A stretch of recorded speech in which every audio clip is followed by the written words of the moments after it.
I don't know if I'm gonna be able to read all 101 of these. You might give me 3 years and I'm not gonna get through this. Get it together, JeGaysus. Buckle in, because we're about to dive into 101 frequently asked questions about homosexuality.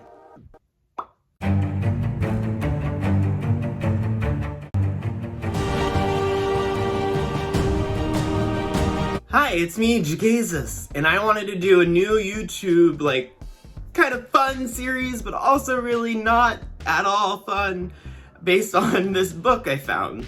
So here's a little background story for you. I was going through a box of my old stuff from when I was a teenager, and I found so many Christian books, self-help books, and this one, oh, it's a doozy. So I figured, what if we do a series where one by one I go through these questions and discuss them? Originally, I was gonna do it on TikTok, but I didn't realize how long-winded their answers were. So, 101 frequently asked questions about homosexuality. So, obvious trigger warning, this is from probably the early 2000s, like 2003 or something. This was when I was going through my conversion therapy stuff. So, the content is very much not LGBTQ friendly, and I just want to make that very clear before we go in. These are not my views, but I would like to share them and remind you people like this still exist, and let's go over it. I need some tea for that. JeGaysus, why are you doing this to yourself? Oh, I have a full unboxing video that I haven't edited yet. This is just one book. There's more. There are more from young JeGaysus' life that we have to get into. I won't go through the entire books, but I'll name them and tell you why they're dumb. This one I feel like deserves to go through. Also, please ignore my usual clock setup here is kind of dying. If you can see those strips. Those were LED light strips that are falling off. And then before we get into it, I just wanted to say thank you to all my subscribers. We're gonna read this right now, but thank you to anyone who likes and comments. I'm trying to get longer form content going, and this is a really good way to do it without a script. We're just gonna improv. And I wanna say thank you to all my patrons, especially my disciples. You know exactly who you are. And I'll put your names here, but let's do this thing. We're gonna skip right past the introduction. Ain't nobody got time for that, ain't nobody cares. I don't care where the journey began, Mike Haley. These sections of questions are broken out as well. This is gonna be starting with one, answering the basics. Okay, so out of 101 questions, let's get right into it, shall we? Question number one. Question number one. What is homosexuality? What is a woman? Oh God, they're not there yet. They're 20 years before what is a woman. So what is homosexuality? This is their abstract answer, if you will, their quick little answer. Most people assume homosexuality to be little more than a sexual act between two individuals of the same gender. Homo being same gender sexuality. Okay, good start. This is far too simplistic a view. It's a multifaceted topic. Anyone interested in this subject must take 4 areas into account, not just the same sex part.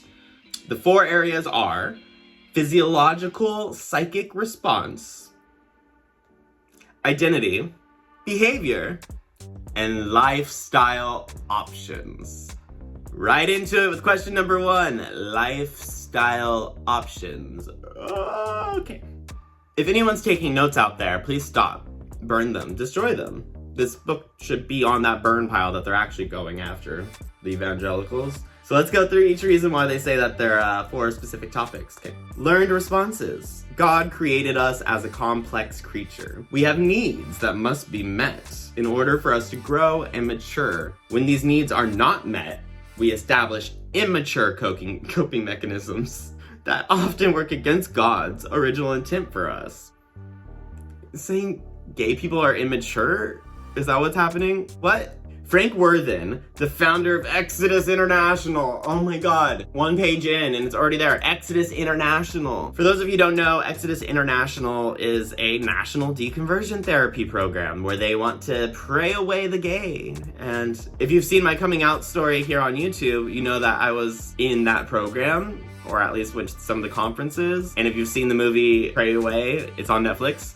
They actually talk with the founder of Exodus, who now 20 years later after this book, very much still gay. Yeah, it didn't work. His program that he made didn't work for him, and he feels bad about it now. But yes, let's listen to Frank, shall we? Frank from Exodus says, psychic response is a technical term. It sounds technical for what many people refer to as homosexual orientation. Though many people claim they have experienced visual or sexual attractions to people of the same sex, for as long as they can remember, it's a progression in a person's life that actually leads to the homosexual psychic response. Psychic. So Mary is out there. Did you know that you are psychic? You've done it, boo. Call me Miss Cleo. Like, I want to add commentary. I don't want to just read to you, but like, what do you say? Okay. A child may start out with a need to compare himself to others, to see if he measures up in societal standards. And when he feels he doesn't compare favorably with other children, when he feels he doesn't compare favorably with others, he develops admiration for those traits and physical characteristics that he feels he doesn't possess. Yeah, so not wrong, right? Like, there's a part of that is kind of correct. Like, let's say that's what I should be calling out, where they're going wrong and where they're correct, instead of just laughing. Yeah, we definitely have societal rules and gender norms. I remember being a kid, I used to like to play with Barbies and do gymnastics. Gymnastics was my jazz, and that wasn't looked at as like the manly thing to do. So I would look at my male peer groups and I would get made fun of for liking girly things, and I would be like, I don't get it. Like, why can't I be like them? I wouldn't call it admiration. I would look at them and say, I am not like them. I would call it othering. I was confused by why I couldn't just like what I like and let them like what they like. Why we had to be like, girls stand over here, boys stay over here. But admiration? Kind of hated boys as much then as I do now. Men, am I right? Again, homosexual means regrettably being attracted to men. If I could change that, I would. Have you met men? Now the physical characteristics part, they're on to something there. Back to the story. Admiration, which is normal, may turn to envy. Envy leads to desire to possess others. Ooh. And finally, to consume others. This strong desire becomes eroticized somewhere along the way. Puberty. Eventually leading to homosexual psychic response, also known as sexual fantasies. Just say sexual fantasies. What's with this psychic response bull? Who's ever used that? Fantasies is fine. We understand. We've all had fantasies. We follow Frank. Calm down. He's kind of, what's the word? Telling on himself, because envy. So essentially, this is the trait that he's putting forward. You see a guy, you don't understand why he's so good at basketball. You become envious of this guy being so good at basketball. It must be because his body. I'm obsessed with that. And the envy then leads to desire to possess. And he's like, I must have that guy and his body because he's good at basketball and I'm not. And then consume him.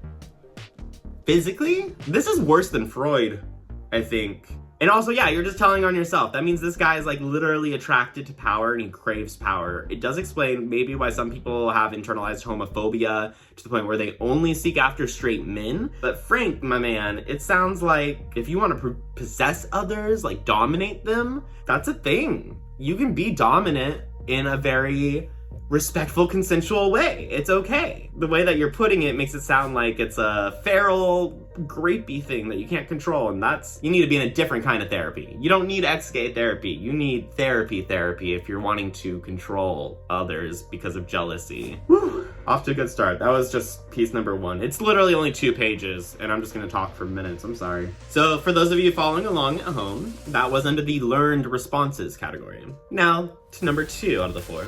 Behavior. When these psychic responses take root, again, gays, never forget that you have psychic abilities. Use that and let's get out there and fight this war. Part of the gay agenda. When these psychic responses take root, some people carry out these fantasies, first through masturbation. What? And later in actual sexual behavior with another male or female. But the physical act itself does not indicate homosexual orientation. Nah, it's fine. I mean, like, yeah, that's true. You could be bisexual. Am I right? Many young boys who engage in homosexual behavior later end up with no vestiges of homosexuality. Oh, roundabout way of saying it's just a phase, but also, again, telling on yourself, isn't it, This one's coming from Mike Haley, the author of the book. So many young boys, all of them, this is normal. A lot of them have very gay desires and very gay relationships, but just having sex, apparently, does not mean anything. Because later, you too can pretend to be a straight white Christian man and marry a woman and have an unfulfilling relationship with them. Doesn't even have to be Christian. It could be like Ben Shapiro. Sure, maybe you messed with a guy at high school behind the bleachers because you really, really liked him, but then you shove it down, turn it off like a light switch, and just become Ben Shapiro. Not pleasing women. The world sucks for it. So all hope is not lost. Your child might not be a homosexual just yet. They can hide it still. Number 3, identity.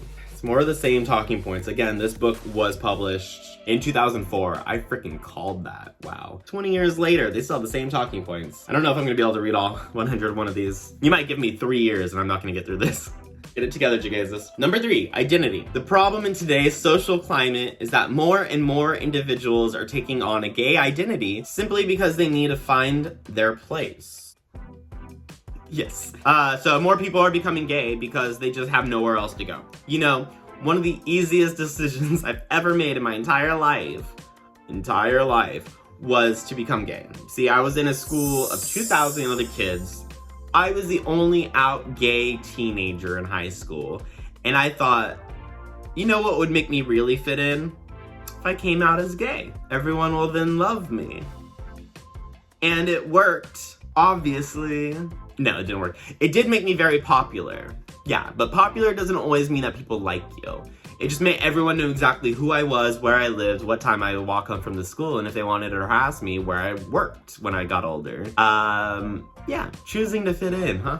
Okay. They take on a gay identity simply because they need to find their place. Many who would rarely have experienced a struggle with homosexuality find themselves comfortable in this identity because of society's anything goes mentality. Anything goes. Quoting Broadway.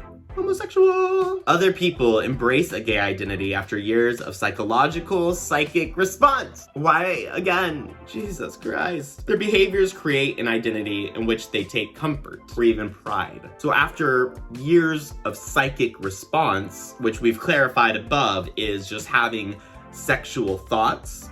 After years of having sexual thoughts and fantasies, they then are identifying with, oh, this is who I am, and they take pride in it. I'm a gay man.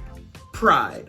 All love is equal. Because yeah, we're pretty prideful of all the bullshit we had to go through to get here and stay alive. I don't think we're proud of our fantasies. Some of us are even embarrassed by our fantasies. Not the point. The point is, I don't think that the fantasies take root and then make you proud and comfortable. I think you learn to not hide yourself anymore, and then, yeah, you become comfortable with being who you always were instead of trying to change. For people who write books like this. How cool would it be if I look this up and like they're transgender now?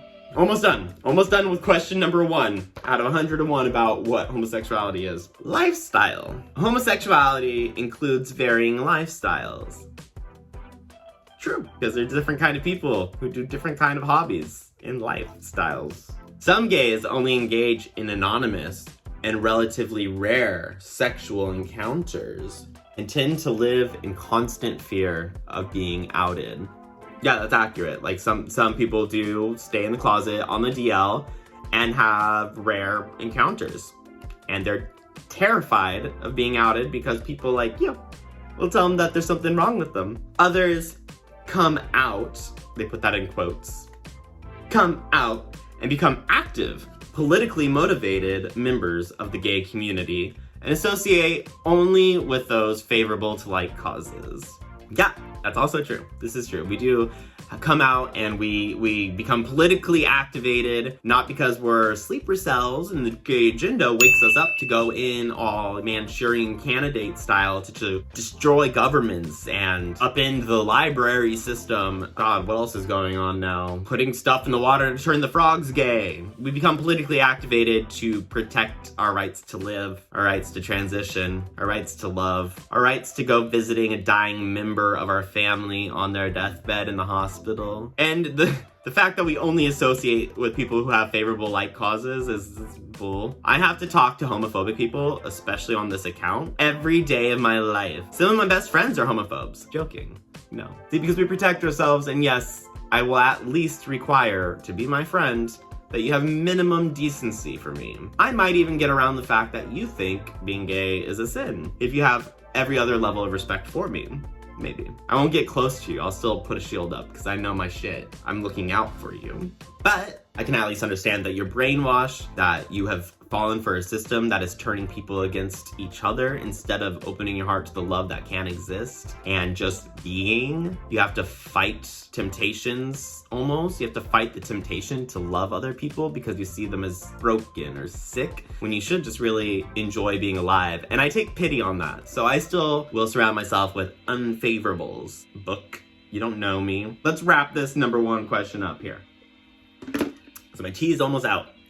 And to end this up, as you can see, homosexuality is multidimensional, and individuals can land anywhere on the spectrum of these 4 basic components, which, to remind you, were learned responses, behavior, identity, lifestyle. They say a spectrum of these 4 things, but it sounds like that's just the process. Learned responses is just AKA finding out that you are attracted to men. Behavior is when you pleasure yourself because you're attracted to men. Identity is when you realize, oh, that means I'm gay. Is that what that word means? You look it up in the dictionary when you're 12 for the first time. And then it leads to a lifestyle where you come out and accept yourself. So it's not like a spectrum, they're just talking about literally the coming out process. Like there's a spectrum of sexuality. You can be different levels of gay and attracted to different kinds of men, or pansexual, bisexual, of course. There's different levels in a spectrum sense. What they're describing is just a self-discovery process. Drop in the comments, which level gay are you? As you can see, homosexuality is multidimensional, and individuals can land anywhere on the spectrum of these 4 basic components. What does this information mean for you? This is the important part, I guess. Don't just take a friend or a loved one's confession or proclamation of homosexuality as evidence that he or she is engaging in same-sex behavior. Who's this book for? Oh, this is a book for somebody who doesn't know anything about gay people, I think. What does this mean for you? Don't take somebody's proclamation that they have same-sex attractions to mean that they're actually homosexual or that they are in same-sex behaviors. Talk to him or her, develop a deeper understanding of what the admission means. Admission. So I mean, yeah, that's a good advice. If somebody says that they think that they're gay, don't automatically assume that they're engaging in sexual behavior, because that's not how this works at all. I approve of that one statement, but still probably means they're homosexual. You can be non-active, virgin, celibate, all of it, and still be homosexual. But yes, don't jump to assuming that they're in the bed. And why do you always have to jump to that? Straight people are so weird. They're always like, but have you done it yet? How do you know if you've never done it? Have you been with a woman? How would you know if you've only been with men? Why do you guys jump there? Why is everything sex? God. Sorry, my asexual brain just like can't keep up. The last line in that paragraph. Talk to them. Talk to them. Again, agreed. You should talk to them to develop a deeper understanding of what that admission means. Admission. Why do they say it like it's you're admitting to guilt? You confess to murder. There's gonna be a trial, and how do you plead? Gay. Okay, come back later, I think. I was gonna see if I could do like a longer video. I don't know how long, but I was gonna do a longer video, try to get through 3 of these. I don't think I can. Right now, I think this is one video all on its own because that was a long one. It's their fault for divvying it up in all these 4 different responses. It's not very big of a book. I promise we can get through this together. Yeah, so to next video. I will see you there. It will be linked here once I post it. But thank you for being here with me in this sad, sad journey. Next time, still answering the basics. The question is, do homosexuals choose to be gay? And that one's gonna be short. It's not broken into multiple parts, it's just 3 paragraphs. So come back for question number 2. Do homosexuals choose to be gay? I wonder. Drop your predictions below. And don't go buy this book. I was gonna say it's in my reading list and we can have a book club, but no, I'm not putting it up in my reading list. If you want books on actual deconstruction materials like Unclobbered and how to undo harmful thoughts around sexuality, I do have those linked in my merch store, which is in my bio in the description. My Amazon store, I should say, I'm sorry. Read those. I don't want to give these people money. I gave them money 20 years ago, more so my parents gave them money 20 years ago, and that's all they deserve. So thanks again for joining me. I will see you around next time. This has been JeGaysus with a new series and we'll see how it goes. Please join Patreon if you're interested in keeping up with this. If it's not gonna pop off here on YouTube, I might just make this a Patreon only feature. Let me know if that's something you're down for, an exclusive reading. I have to go process. That's what happened. My brain, I need to go process. I'll see you next time. Thanks. Ignore my messy room. Thanks.